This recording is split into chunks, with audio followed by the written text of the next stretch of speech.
लगातार बिगड़ती कानून व्यवस्था का मसला अब सियासी बन चुका है। ऐसा कोई दिन नहीं जब बिहार में गोलियों की गूंज न सुनाई दे।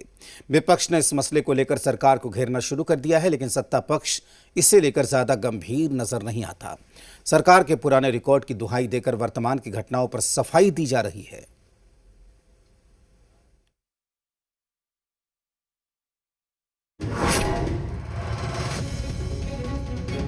देख लीजिए हथियारों का जखीरा। जक्कनपुर के महावीर कॉलोनी से इससे जखीरे को बरामद किया गया है और इसके साथ 2 महिला समेत 10 लोगों को गिरफ्तार किया गया है। पुलिस दावा कर रही है कि पटना में हथियारों के डिमांड को देखते हुए ये गिरोह राजधानी में हथियारों की फैक्ट्री लगाने की तैयारी में था। जो गैंग का जो वर्किंग मॉडल था वो इधर अवैध हथियार बनाने का भी प्लान किया जा रहा था और जो इसका जो कुछ मिस्त्री लोग भी इस पे शामिल है, जो मैकेनिक जो असेंबल करने का भी काम करते हैं। तो इन लोगों का जो काम पूरा शुरू करने से पहले ही पटना पुलिस द्वारा इन लोगों को गिरफ्तार कर लिया गया है और पिस्टल जो बनाना और जो असेंबल करने का भी कुछ सामान इस पे बरामद किया। तो पटना में अवैध हथियारों की मांग इतनी है कि गन फैक्ट्री लगाने का प्लान चल रहा था। ऐसे में सवाल उठता है, तो फिर और कितने धंधेबाज हैं जो हथियारों की सप्लाई पटना में करते हैं और जिसकी बदौलत अपराधी खुलेआम वारदात को अंजाम दे रहे हैं। बिहार में है कट्टा राज, पुलिस से लाचार। नीतीश कुमार बताएं कैसे चलाएंगे सरकार। बिहार दौरे पर आ रहे हैं प्रधानमंत्री नरेंद्र मोदी जी। हत्या, लूट, बलात्कार जैसी घटना की लगी हुई है सुनार।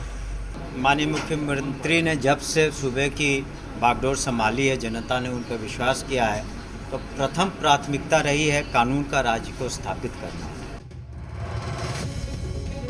विपक्ष के सवाल का सत्ताधारी दलों के पास एक ही जवाब है, वो है पुराना रिकॉर्ड। यानी पुराने रिकॉर्ड की दलील देकर वर्तमान के अपराध को ढकने का काम किया जा रहा है। देखिए, स्थिति तो सरकार के नियंत्रण से बाहर हो गई।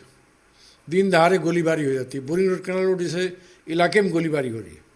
पिछले 1-2 दिन में देखिए लगभग 8-10 ऐसी घटनाएं हुई हैं जहां खुलेआम लोग पिस्तौल लहरा के कट्टा वालों की सरकार है बिहार में।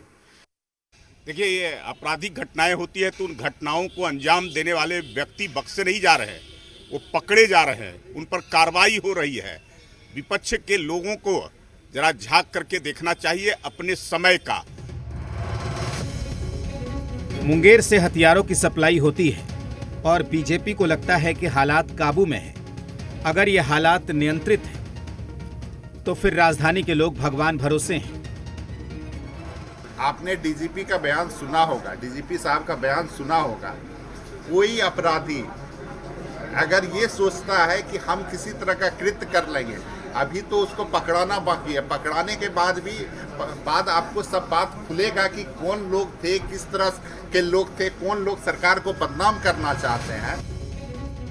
सरकार के मंत्रियों को लगता है कि क्राइम के नाम पर सरकार को बदनाम करने की साजिश है, लेकिन इस दलील से कब तक सच्चाई से मुंह फेर कर रहेंगे। राजधानी में 10 पिस्टल मिलता है, 18 मैगजीन बरामद होती है। तो क्या ये छोटी घटना है? और ये तो महज नमूना है। हकीकत में अवैध हथियारों की सप्लाई कितनी होती होगी, इसका तो सिर्फ अनुमान लगाया जा सकता है। रुपेंद्र श्रीवास्तव,